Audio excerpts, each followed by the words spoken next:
참여해 주시기를 부탁드립니다. 자, 오늘 우리에게 허락하시는 하나님의 말씀 찾겠습니다. 신약성경 마태복음 28장 18절부터 20절까지의 말씀입니다. 마태복음 28장 18절부터 20절 말씀, 너무나 유명한 말씀이죠. 마태복음 28장 18절부터 20절까지의 말씀을 찾아서 저와 여러분들이 한 절씩 교독하지 않고 합독하겠습니다. 세 구절이니까 18절부터 20절까지 시작.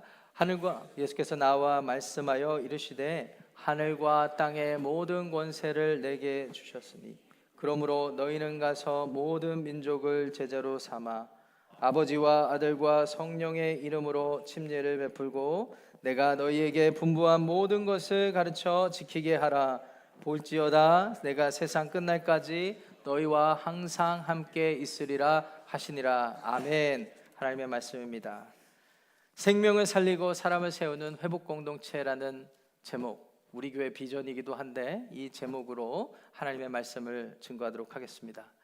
여러분, 기독교 신앙은 예수님을 그리스도로 믿고 따르는 신앙입니다. 이 그리스도라는 말은 이 헬란 말인데 히브리 말 메시아라는 히브리 표현을 헬라 표현으로 옮긴 것 뿐입니다. 그렇다면 메시아라는 히브리 말의 의미는 무엇일까요? 바로 기름 부은이라는 뜻입니다. 기름 부은이라는 뜻이죠. 구약 성경을 보면 하나님께서 하나님의 백성들을 구원하시는 과정 중에 특정한 사람들을 선택하셔서 부르셔서 그들에게 특별한 사명을 맡기셨습니다. 그리고 그 특별한 구원의 사명을 이룰 때 항상 그 사명을 이루기 전에 기름을 부어서 그 일들을 맡기셨습니다. 대표적으로 하나님과 백성들 사이를 중보하는 제사장이 기름 부음 받고 그 일을 시작했습니다. 하나님 나라의 율법, 하나님의 법으로 백성들을 다스리는 왕이 그 의식을 통하여서 그 사역을 시작했습니다. 하나님의 백성들이 바른 길로 가지 않고 넘어지고 흩어지고 실족하고 방황할 때 하나님의 선지자들을 보내서 책망하시고 교훈하심으로 선한 길 바른 길로 인도해 내셨습니다. 제사장, 왕, 선지자들이 그러한 특별한 사명을 받았을 때 기름 부어서 그 일들을 감당했던 것이죠. 하나님께서는 언젠가는 이 일들을 완전히 이룰 존재, 그래서 그냥 메시아가 아니라 The Messiah를 보내실 거라고 약속해 주셨습니다. 그분이 오시면 더 이상 제사의식도 필요 없고요, 더 이상 누군가가 필요 없어요. 하나님의 영이 우리 안에서 내주하시면서 통치하시고 선한 길로 인도해 가실 것이기 때문입니다. 그래서 하나님이 새로운 약속으로 The Messiah, 그 메시아가 오실 거라고 약속해 주셨고 그 메시아는 인자, 사람의 아들로서 올 거라고 말씀해 주셨습니다. 약속해 주셨습니다. 그래서 우리는 그것을 새 언약이라고 하죠. 시간이 흘러 하나님의 때가 차서 이 땅에 2000여 년 전에 예수라 이름하는 유대인이 생존했는데 그 예수님이 태어난 게 된 것도, 태어난 마을도, 태어나서 이 땅에 사시면서 하신 모든 일들을 지켜보니까 하나같이 구약시대에 하나님께서 새 언약을 이룰 그 메시아의 삶을 사셨던 것입니다. 처녀가 잉태되어서 나셨고 베들레헴 땅에서 나셨을 뿐만 아니라 이 땅에서 사시면서 많은 병자들을 치유하시고 천국 복음을 선포하시고 그들을 천국의 삶으로 가르치며 인도해 내신 분이시죠. 그러다가 주님께서는 하나님께서 이사야 선지자를 통하여서 예언하신 바대로 십자가를 지시고 모든 사람들, 저와 여러분들을 위하여서 십자가에서 죽으시고 부활하심으로 우리를 위한 생명을 허락해 주신 것입니다. 그렇기 때문에 기독교 신앙은 이 모든 일들을 이루시는 예수님을 그리스도, 내 삶의 구원주로 믿고 따르는 신앙이 되겠습니다. 그래서 우리가 기독교 하면 사실은 그리스도교 한 100번만 해보세요. 100번 하다 보면 한 85번째 하다 보면 기독교로 바뀌어 있을 것입니다. 기독이라는 말은 결국 그리스도라는 말의 한국말 음역이 된 것이죠. 그래서 기독교라고 하는 것입니다. 자, 그렇다면 기독교회는 무엇이란 말입니까? 이 기독교회는 바로 그리스도 예수님을 내 삶의 주인으로 영접하여 그분을 믿고 따르는 사람들이 모인 공동체를 기독교회, 즉 교회라고 이야기합니다. 이런 면에서 교회는 결코 건물로 정의될 수 없습니다. 1056 파인우드 드라이브에 위치했다 하여서 여기만 교회라고 할 수 없는 것이죠. 또한 어떠한 제도로 그 교회, 우리 교회, 이 세상에 존재하는 교회를 설명할 수도 없습니다. 교회는 사람들의 모인 모임이며 이 사람들은 우리 주님을 사랑하여서 그 주님의 명령을 따르고 주님께서 이 땅에 사는 동안 맡기신 모든 사명을 이루는 사람들의 모임이기 때문입니다. 자, 그렇다면 주님께서 우리에게 맡기신 사명은 무엇일까요? 주님께서 맡기신 사명은 사실은 주님께서 이 땅에서 사시면서 하셨던 일과 상당한 관계가 있습니다. 그렇다면 주님께서 이 땅에 사시면서 하셨던 일은 무엇일까요? 마태복음 9장 35절에 가면 마태가 예수님께서 이 땅에 인간으로 사시면서 하셨던 일들을 이렇게 요약해 주고 있습니다. 예수께서 모든 도시와 마을에 두루 다니사 그들의 회당에서 가르치시며 천국 복음을 전파하시며 모든 병과 모든 약한 것을 고치시니라. 이 땅에 예수님께서 인간으로 사시면서 하셨던 일은 천국 복음을 선포하신 일이었습니다. 나아가 천국의 삶은 이런 것이다 라고 가르쳐 주셨습니다.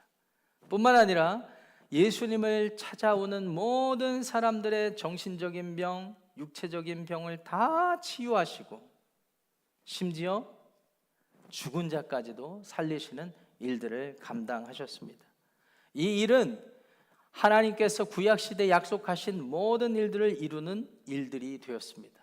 눈먼 사람이 눈을 뜨고 귀머거리가 듣게 되고 벙어리가 말하게 되며 절름발이가 걷게 되고 심지어 죽은 자가 살아나는 일은 모두 하나같이 하나님께서 구약 성경에 그 메시아, 그 인자가 할 일이다, 그리스도가 할 일이다 라고 수백 년 동안 약속해 주신 일의 결과였던 것이죠.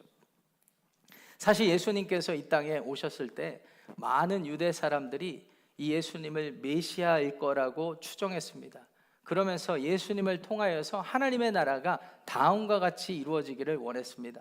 빨리 로마 황제의 자리에서 벗어나서 하나님 아들 예수님이 메시아가 그 위치에 있고 그 예수님을 통하여서 하나님의 제국이 다시 완성되는 것. 그래서 군대가 막강해지고 유대인들을 중심으로 경제적으로 대국을 이루고 유대인들 중심으로 온 나라를 다스리는 그 제국을 꿈꾸었던 것입니다. 그런데 예수님은 이 땅에서 메시아로서 사명을 이루시면서 한 번도 사람들이 기대하고 바라는 방식으로 하지 않았어요. 예수님이 집중하셨던 것은 구약시대 때부터 말씀해 오신 하나님의 말씀, 하나님의 약속, 하나님의 뜻을 이루는 일에 집중하신 것입니다. 그래서 예수님은 천국 복음을 전파하셨고 천국의 삶을 가르치셨으며 그리고 예수님은 사람들을 치유하셨던 것입니다. 그리고 그러한 과정을 통해 예수님을 내 삶의 주님으로 믿고 따르는 사람들을 모이게 하셨고 교회를 통하여 오늘날까지도 예수님이 하셨던 천국 복음을 선포하시고 가르치시고 치유하는 일들을 감당하게 하신 것입니다.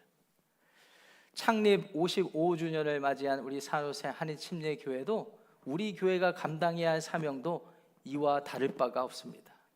이 땅에 특별히 북가주 지역에 위치한 우리 산호세 한인침례교회, 하나님께서 왜 우리 교회를 모이게 하셨을까요? 우리 교회를 왜 존재하게 하실까요?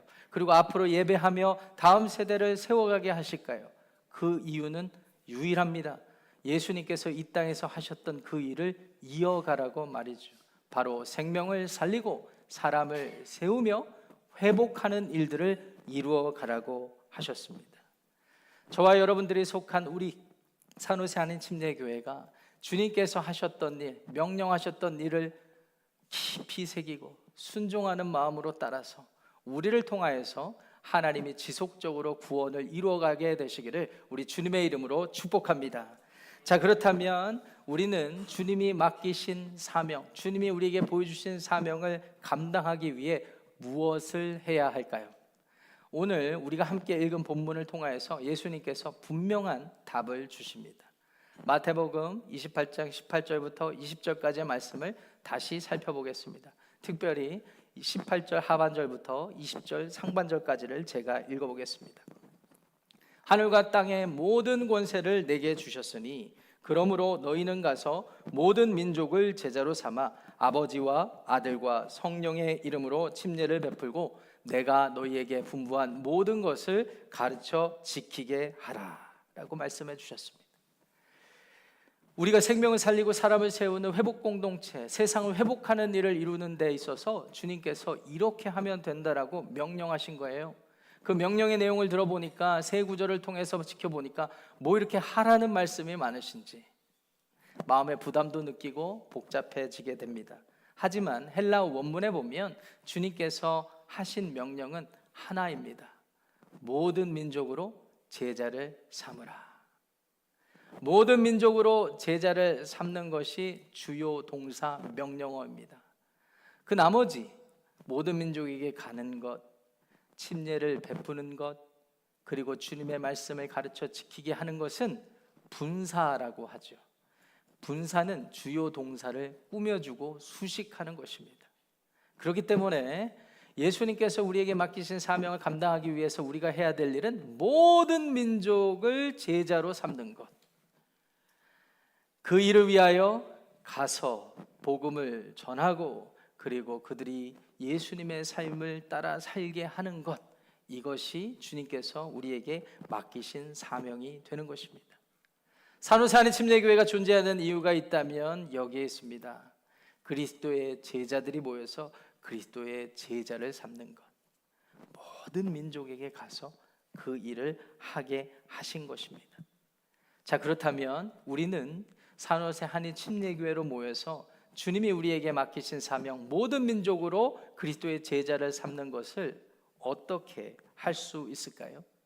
오늘 본문을 중심으로 두 가지 교훈을 생각하면서 우리의 삶과 우리 교회 사역에 적용해 보도록 하겠습니다. 마태복음 28장 19절에 나와 있는 말씀을 통하여 첫 번째, 모든 민족을 그리스도의 제자로 삼기 위해 우리는 가서 복음을 전파해야 합니다. 가서 복음을 전파해야 합니다. 오늘 주보를 확인하신 분들은 좀 어리둥절하셨을 거예요. 항상 답을 2개만 적으면 되는데 오늘은 4개네. 1번에 2가지 답이 있습니다. 가서 복음을 전파하는 것. 다시 19절 말씀을 보실까요? 예수님 말씀하십니다. 그러므로 너희는 가서 모든 민족으로 제자를 삼아 아버지와 아들과 성령의 이름으로 침례를 베풀고, 주님께서는 모든 민족에게 가서 침례를 베푸는 것으로서 그리스도의 제자를 삼으라 라고 말씀하신 것입니다. 여기서 모든 민족에게 가는 것은 능동적이고 순종적인 행위를 의미합니다. 그렇기 때문에 우리가 아무리 코리안 베프티스트 처치라고 하여서 코리안만 전도하는 것 아닙니다. 모든 민족, 모든 세대, 모든 인종에게 나아가는 명령을 우리가 받은 것입니다. 그래서 우리는 여기에 순종해야 하는 것입니다. 대상 자체가 모든 민족이기 때문에 우리가 가릴 게 없어요.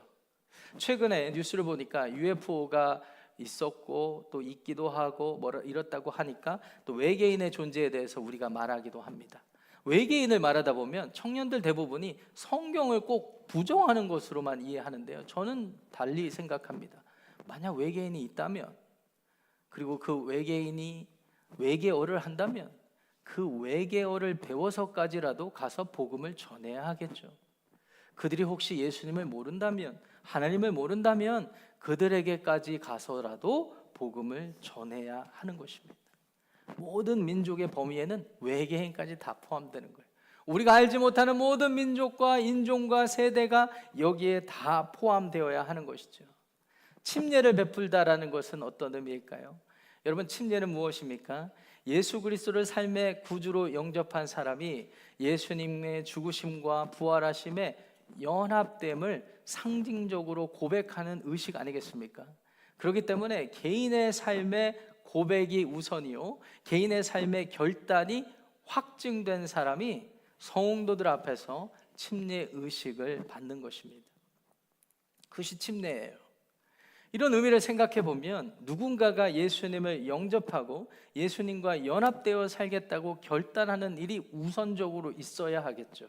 주님께서 침례를 베풀라라고 명령하셨을 때에는 우리로 하여금 복음이 전파되어서 그들로 하여금 예수 그리스도를 믿고 따르게 하라는 말씀입니다. 그러므로 우리는 복음을 전파하라고 주님께서 명령해 주신 것입니다. 이 일이 모든 그리스도인들에게 주신 명령이라고 한다면 여러분들 조금 부담을 느끼시겠습니까? 침례를 베푸는 것, 복음을 전하는 것, 말이 쉽지 막상 복음을 전하려면 쉽지가 않아요. 그렇다면 우리가 전해야 되는 복음의 내용은 무엇일까요? 어떤 분들은 예수 믿어, 예수 믿으면 잘 돼, 병도 고쳐져, 모든 일이 해결받아. 이것은 부분적이죠. 어떤 분들은 교회를 데리고 오면 그게 전도라고 생각해서 무조건 교회만 데려다 놓으려고 하시는 분들이 계시죠. 그걸 복음 전파라고 생각하시는 분들도 계십니다.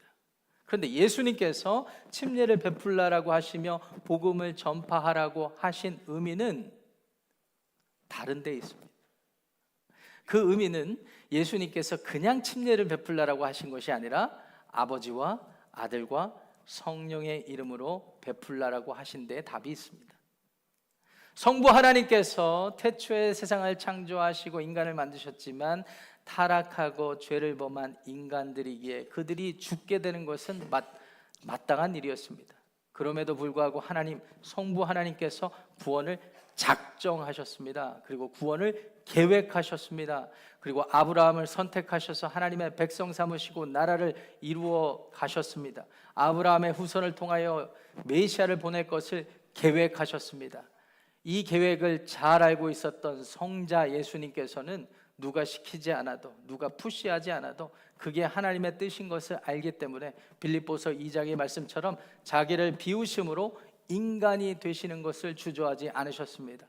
나아가서 십자가의 인간을 대속하기 위해서 죽는 것 마다하지 않으셨습니다. 그것이 하나님의 뜻이었기 때문에 성부 하나님께서는 구원을 작정하고 계획하셨지만 성자 예수님께서는 몸소 그 구원을 성취해 주신 것입니다. 따라서 성부 하나님의 구원의 계획을 성자 예수님의 순종으로 성취되었다는 사실을 우리가 전하는 것입니다. 그것을 전하고 그것을 받아들이면 그 사람에게 복음을 전파한 것입니다. 그 사람은 복음을 받아들인 것입니다. 이 복음의 의미에는 성부 하나님께서 하신 모든 일의 역사, 구약 성경의 역사, 성자 예수님께서 십자가에서 이루신 역사, 신약 성경의 역사를 사실과 진리로 받아들인다는 의미이기 때문에 복음을 전파한다는 것은 성경 말씀의 진리를 전한다는 말씀이 되고, 복음을 받아들인다는 의미 또한 성경을 하나님의 진리로 받아들인다는 의미가 되는 것이죠. 주님이 침례를 베풀라라고 하셨을 때는 이와 같은 내용의 복음을 전하라라고 하신 것입니다. 나아가 성령 하나님께서 이 땅에 강림하셔서 성부 하나님께서 계획하신 것, 성자 예수님이 성취하신 것을 밝히 깨닫게 해주심으로 각 사람 마음에 적용시키시고, 이제부터는 과거의 정욕대로 사는 것이 아니라 영접하여 복음을 받아들인 사람이 새로운 삶으로 인도받아 살게끔 하시도록 성령 하나님의 영을 내주게 하셨습니다. 그래서 침례를 베풀라라는 말은 복음을 전파라는 말인데, 복음을 전파한다는 것은 단순히 교회 와라, 예수 믿으면 잘 된다, 이런 말이 아니에요. 하나님께서 태초에 나를 위해서 계획하신 일이 예수님을 통해서 이루어졌고, 이 예수님을 영접하면 성령 안에서 새로운 구원의 삶으로 인도받게 된다는 사실을 전해주는 것입니다. 이런 사실을 받아들인 사람이 전인격적으로 주님께 헌신함으로 침례를 받게 되는 것이죠. 그래서 저도 우리 교회도 부활절과 크리스마스 때 침례를 베풀 때마다 성부와 성자와 성령의 이름으로 침례를 베푼다라고 하게 되는 것입니다.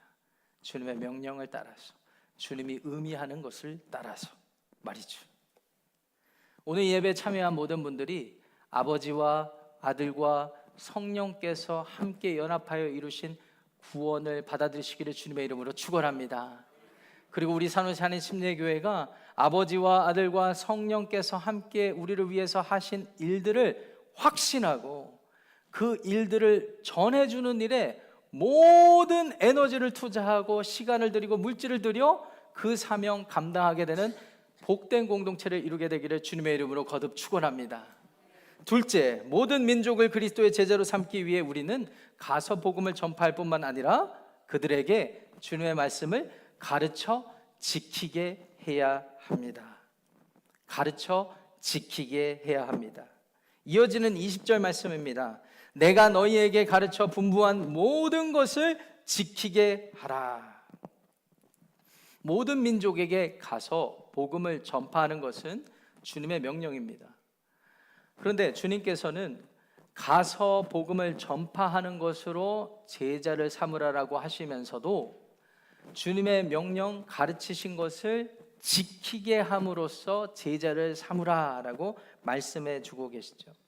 이런 면에서 볼 때 우리가 진리인 성경을 교회 안팎에서 배우는 모든 훈련과 양육 모임, 그리고 그 모임을 통해서 우리가 목적하는 것은 예수님의 인격을 담고 예수님이 원하시는, 하나님이 기뻐하시는 삶을 살게 하는 데에 있습니다. 그렇기 때문에 무슨 초등학교, 중학교, 고등학교 졸업장 따듯이 우리가 어떤 과정을 밟았다고 해서 제자 훈련 다 마쳤다라고 할 수 없는 것입니다. 이런 큰 틀에서 보면 성도들이 모여서 교제를 나누는 것, 우리 교회 상황에서 라이프반으로 모임을 하는 것도 서로 맞지 않는 사람들, 불편한 사람들이라 할지라도 함께 모여서 주님의 인격을 담고 잠언서 말씀처럼 철이 철을 날카롭게 하듯이 서로가 서로에게 책망하고 교훈하고 사랑을 베풀어 주면서 주님이 원하시는 사람들로서 빚어져 가야 하는 것이죠. 이 모든 과정을 우리는 전문용어로 제자 훈련이다라고 이렇게 말씀할 수가 있습니다. 그렇습니다. 주님께서 우리에게 맡기신 사명은 모든 민족으로 그리스도의 제자를 삼는 일입니다. 이 일은 가서 복음을 전파하고, 그리고 가서 복음을 전파할 뿐만 아니라 그들이 하나님의 말씀, 예수님의 말씀대로 지키며 살게 하는 일에 있는 것이죠. 이와 같은 복음 전파, 이와 같은 제자 훈련, 그래서 그리스도의 제자를 삼는 것, 어디서부터 어떻게 시작해야 할까요? 주님의 명령은 설교를 통해서, 성경 공부를 통해서 많이 들었는데 막연할 때가 있습니다. 그래서 사실 오늘 설교에서 제일 중요한 질문이 이 질문이라고 생각합니다. 어디서부터 시작해야 할까요? 저는 사도행전 1장 8절에 주님의 말씀에 답이 있다고 믿습니다. 주님께서 승천하시기 전에 제자들에게 다음과 같이 명령하셨습니다. 말씀해 주셨습니다. 오직 성령이 너희에게 임하시면 너희가 권능을 받고 예루살렘과 온 유대와 사마리아와 땅 끝까지 이르러 내 증인이 되리라 라고 약속해 주셨죠. 성령님은 이미 강림하셨습니다. 자, 그렇다면 제자들에게 어떤 일이 일어날까요? 실제로 제자들이 예수님의 말씀처럼 성령을 받자마자 베드로가 버떡 일어나서 요엘서 말씀을 시작으로 복음을 증거하니까 하루에 3,000명이 모이게 되었습니다. 그래서 예루살렘 교회가 만들어지게 되었습니다. 사람들이 신앙생활하게 되었습니다. 매일같이 모여서 떡을 떼고 주님의 영광을 노래하게 되었습니다. 예배하게 되었습니다. 시간이 지남에 따라 교회가 핍박을 받게 되었죠. 사람들이 흩어질 수밖에 없었습니다. 모든 민족으로 흩어질 수밖에 없었는데 흩어진 곳에서도 사도들이 계속해서 복음을 전파했던 것입니다. 복음을 전파하니까 곳곳에도 교회가 세워지는 역사가 일어난 것이죠. 그래서 오늘날 요즘에 저희가 묵상하는 고린도 지역에도 고린도 교회가 만들어지게 되었고, 에베소에도 에베소 교회가 세워지게 되었고, 여러 곳에 교회가 세워지게 되었죠. 그렇게 시간이 수백 년이 지나고 수천 년이 지나자 북가주 지역에도 산호세 한인침례교회가 세워지게 된 것입니다. 55년 전 제가 듣기로는 이곳은 딸기밭이라고 들었습니다. 여러분 딸기 좋아하세요? 예, 졸리실 때 당이 필요합니다. 딸기를 생각하세요. 그래서 이 동네에 스트로베리 파크라고 이 타운 이름이 이렇게 된 게 거기에 비밀이 있더라고요. 시간이 지남에 따라 사람들이 유입이 되고 타운이 형성이 되고 그러니까 교회가 세워지게 된 것입니다. 주님의 복음을 전파하는 사람들이 있었기 때문이지요. 이 근처에 미쯔와 슈퍼마켓이 있잖아요. 일본 사람들이 많잖아요. 처음에는 일본인들 중심으로 우리 문대호 목사님께서 복음 사역 감당하시다 보니까 일본인들이 모이게 되어서 저 구간에서 일본인들 중심의 모임이 있었다고 합니다. 그런데 언제부턴가 한인 이민자들이 유입되기 시작하면서 자연스럽게 교회가 한인들 중심으로 모이게 된 교회가 되었고, 구간을 벗어나 우리가 지금 예배하는 공간을 건축하게 되었고, 55년의 역사 동안 수많은 복음 전파의 사역과 또 여러 가지 제자 훈련의 일들이 있었던 것입니다. 이렇게 해서 북가주의 최초인 한인 침례교회, 우리 산호세 한인 침례교회가 불과 55년 전에 여기에 세워지게 된 것이죠. 지난 55년 동안 저보다 나이가 한참 많은 교회 역사이기 때문에 저보다 더 많은 일들을 여러분들이 알고 계실 거라고 믿습니다. 부흥을 맛보기도 했습니다. 그래서 어느 성도님들의 배려로 제가 과거의 주보를 살펴본 일이 있는데, 한때는 우리 교회가 3부 예배, 4부 예배 이런 식으로 드리고 그렇게 해서 900명 정도 이상이 모이는 그런 일들이 있었죠. 부흥을 맛보기도 했습니다. 그런데 그 부흥의 과정에서 또 어려움도 있었습니다. 또 그 결과로 또 여러 가지 일들이 있었습니다. 그래서 우리는 부흥의 즐거움도 맛보았지만 사실 어려움도 경험했던 그런 교회입니다. 근데 사실은 한 사람의 개인의 인생의 역사로 봐도 오래 살면 살수록 좋은 일뿐만 아니라 좋지 않은 일도 경험할 수가 있는 것입니다. 그것을 우리가 진리로 받아들인다면 이 모든 일들이 우리 교회에도 가능한 일이라고 할 수가 있죠. 이제 시간이 흘러서 2026년이 되었습니다. 2026년에 여전히 산호세 한인침례교회가 이곳에 존재하고 있습니다. 주님께서 우리를 교회로 존재하게 하신 이유가 있다면 무엇일까요? 그것은 주님께서 여전히 우리에게 맡겨주신 사명이 있기 때문이죠. 모든 민족에게 가서 복음을 전파하고 그들로 그리스도의 제자를 삼으라. 그들로 주님의 말씀을 가르쳐 지키게 하는 일, 이 사명이 우리 가운데 있기 때문입니다. 어떻게 이루어야 할까요? 교회를 이루게 된 것 자체가 우리에게 비록 산호세 지역에 묶여 있지만 주님의 위대한 명령을 이루게 하시는 팁이 되는 것이죠. 주님께서는 혼자 할 수 없으니까 함께 하라고 하신 것입니다. 이 사명을 여전히 우리가 이루기 위해서 모든 일들을, 많은 일들을 다 할 수 없기에 우선적으로 5가지만 추려서 핵심 가치로 삼고 그 핵심 가치를 주님 오실 때까지 이루길 원하는 것입니다. 그래서 주님이 오실 때까지 우리는 예배하고 훈련하고 소그룹으로 모이고 나아가서 나눔과 섬김을 실천하며 전도하고 선교하는 일. 짜잔!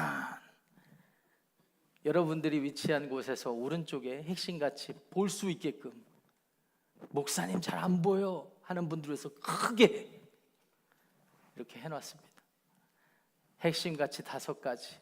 생명을 살리고 사람을 세우는, 회복하는 공동체를 이루기 위하여 예배하고 훈련하고 소그룹으로 모이고 나누고 섬기며 전도와 선교를 실천하는 교회. 주님이 오시는 그날까지 이 사명 이루는 우리 산호세 한인침례교회를 이루시기를 주님의 이름으로 축원합니다. 제가 우리 교회 역사가 55년 됐는데 저는 부임한 지 1년이 안 됐거든요. 그럼에도 감사하는 마음이 있습니다. 이전의 역사는 제가 경험한 것이 아니라서 지난 시간 동안 이 5가지를 이루기 위해 하나님께 소망하면서 계속해서 우리가 예배 가운데 복음을 증거하려고 했고 또 예배 가운데 여러분들을 초청하려고 했습니다. 1년이 안 된 시점에 돌아보니까 부활절과 또 크리스마스 때 우리 교회에서 5명의 우리 교우들을 침례받게 하였습니다. 침례를 주었습니다. 할렐루야. 하나님의 역사가 앞으로도 계속 이어지기를 원합니다. 2주 전에 중학교 유스 아이가 저에게 등록을 해서 지금 같이 예배하고 있는데, 그 아이도 예수 영접하고 올 크리스마스 때 침례받기를 희망한다고 얘기해 주었습니다. 앞으로도 계속해서 우리 교회는 침례를 베푸는 일, 아버지와 아들과 성령의 이름으로 침례를 베푸는 일에 주목하여 집중하며 나아갈 것입니다. 그동안 작년 성역 공부라고 명명해 왔던 우리 모임, 소그룹 모임을 라이프반이라고 이름을 바꾸었습니다. 이제 하반기부터는 좀 새로운 방향성을 가지고 이제 내년부터 구체적으로 하기를 원하는데요. 라이프라고 왜 했냐면, 우리 교회 비전이 생명으로 시작하기 때문에 라이프라고 하기도 했지만, 이 LIFE, 하나님의 말씀을 배우고 러닝, 그리고 함께 모여 서로를 위해 기도하고 인터세션, 그리고 그리스도 안에 참된 교제를 이루고 펠로우십, 그리고 모든 사역에 다 참여할 수 없어도 모임별로 여러 가지 모습으로 사역에 참여한다는 의미에서 인게이지먼트 해서 라이프 그룹이라고 제가 그렇게 명명한 것입니다. 여러분 모르셨죠? 제대로 아직 시작하지 않았기 때문이라고 생각합니다. 그런데 앞으로 이 방향성 안에서 우리는 그리스도 안에서 가르쳐 지키게 한 삶을 나누고 나아가서 사역에 참여하고, 제가 기대하는 것은 라이프 밤마다 항상 새로운 가정을 전도해서 우리가 이렇게 모여갖고 우리끼리 맥도날드에서 커피 먹는 것도 좋지만 이 달콤한 커피를 우리 옆집에 사는 예수님 모르는 사람에게, 이 가정에게도 좀 같이 나누고 싶다, 이런 마음으로 변해서 여러분들의 라이프밤 모임이 계속해서 부흥하는 역사가 일어나기를 주님의 이름으로 축원합니다. 그런 일이 우리 교회 안에서 있을 것입니다. 이 일을 위하여 하나님 말씀을 배우고 무장하는 일이 필요하겠죠. 그래서 새가족반, 양육반, 성장반, 그리고 사역반, 그리고 필요에 따라 전도 폭파 훈련, 중보기도 훈련, 그리고 성경 통독반, 여러 가지 일들을 배우면서, 내용들을 배우면서 우리가 함께 무장되어 갈 것입니다. 이것이 하나의 커리큘럼이 아니라, 여러분 잘 생각해 보세요. 우리 교회가 그리스도의 제자를 삼는 일을 위하여서 예수님을 알지 못하는 누군가 한 명이 우리 교회에 왔다고 생각해 보세요. 아니, 그보다 앞서 여러분들 가정에 갓난 아기가 태어났다고 생각해 보세요. 그러면 어디서부터 무엇을 어떻게 해야 되겠습니까? 그런 면을 볼 때 우리가 이런 과정을 갖추고 이런 비전을 세워 가야 되는 것이죠. 올해부터 우리가 헌화를 없애고 이웃사랑 헌금을 시작했습니다. 그래서 최근에 우리가 EDS라고 하는 이 초등학교부터 중학교까지 우리 교회에서 0.6마일이에요. 교장 선생님하고 또 학부모 회장하고 또 컨택이 돼가지고 돕게 되었는데, 사실은 소액이죠. 우리가 재정적으로 도왔는데 그 교장 선생님이 학부모회 재정 담당자 2명을 또 연결해 주셨어요. 상당히 부담이 됩니다. 재정 담당자 2명을 연결해 주셨어요. 그냥 재정 담당자. 근데 우리가 이것을 지역 사회를 섬기는 하나의 통로로 여겼으면 좋겠고, 우리가 할 수 있는 만큼 그렇게 섬기면서 좋은 관계를 이어가기를 원합니다. 앞으로도 우리 교회가 주위에서 소외된 그런 지역에, 제가 알기로는 이 지역에 한인들 중심으로 모이는 농인교회가 있는데, 이 목사님이 참 힘들게 목회하시고 또 사역이 버거워서 아직도 그 사역을 놓지 못하시는 그런 일들도 있고, 또 미랄이라고 하는 한인 중심의 장애인 섬긴 기관도 있고, 우리 주변에 눈을 돌려보면 우리가 섬길 대상들이 많습니다. 이런 일도 계속해서 이어갈 것입니다. 한동안 어린이부와 중고등부 예배가 없다가 작년부터 어린이 예배, 중고등부 예배가 시작됐고, 올해 초부터 중고등부들과 함께 영어 어른 회중 예배가 시작되게 되었습니다. 숫자가 중요한 거 아닙니다. 하나님이 맡기신 일을 순종하는 마음으로 시작하면 하나님이 채워주십니다. 할렐루야. 시작하니까 섬기는 분들이 나오게 되고, 섬기는 분들이 제안해서 여름 성경학교가 시작되게 되었습니다. 저는 개인적으로 여름 성경학교를 제안을 하면 부담 느끼실 것 같아서 기도만 하고 있었는데, 여름 성경학교 하자 섬기는 분들의 입에서 나온 말입니다. 그래서 제 마음에 좀 부담이 덜해요. 그럼에도 불구하고 함께 책임지고 함께 사역을 이루어가야 되지 않겠습니까? 여름 성경학교 여러분들이 집중해 주시고 기도해 주시고 후원해 주시기를 부탁드립니다. 사실 요 사이 가장 필요한 선교지가 다음 세대라고 합니다. 교회 안에 있는 다음 세대가 새로운 선교지라고 합니다. 이 사역을 위해서 우리가 어떻게 할 수 있을까 고민하다가 최근에 놀이터 바닥 공사도 마쳤고, 팔로우업을 좀 해드리면 놀이기구가 너무 오래됐으니까 놀이기구도 바꾸자 해서 이미 오다가 들어갔습니다. 도착하면 새로운 놀이기구로 바뀔 것입니다. 이런 식으로 우리는 하나님께서, 주님께서 맡기신 사역을 계속해서 감당해 가기를 원합니다. 라티문 헌금과 애니 암스트롱 헌금을 통해 선교에 참여하고 있죠. 작년에 미션 베네핏 콘서트를 정성스럽게 준비해서 예상보다 더 많은 금액을 우리가 모금하였고 그것을 보내게 되었습니다. 이제 앞으로는 해외 선교 사역에 모금해서 보내는 사역뿐만 아니라 우리가 주도적으로 선교사님과 컨택이 되어서 라이프 반별로 적극적으로 능동적으로 참여할 수 있는 일들을 만들어 갈 것입니다. 이 외에도 여러 가지 일들과 여러 가지 수고와 노력을 우리가 기울여야 하겠죠. 하지만 중요한 것은 우리는 왜 이 일을 하고 무엇을 기대하느냐에 있는 것입니다. 주님께서 우리에게 말씀하셨어요. 모든 민족으로 그리스도의 제자를 삼으라.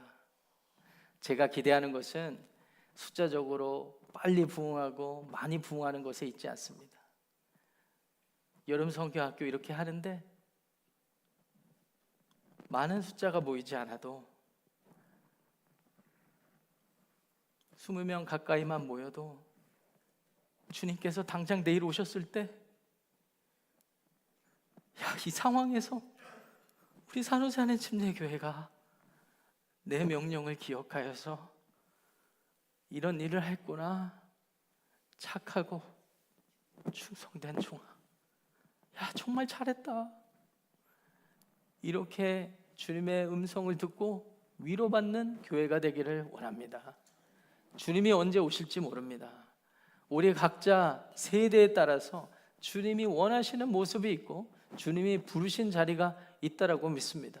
어른부터 어린아이까지 맡겨주신 역할이 있습니다.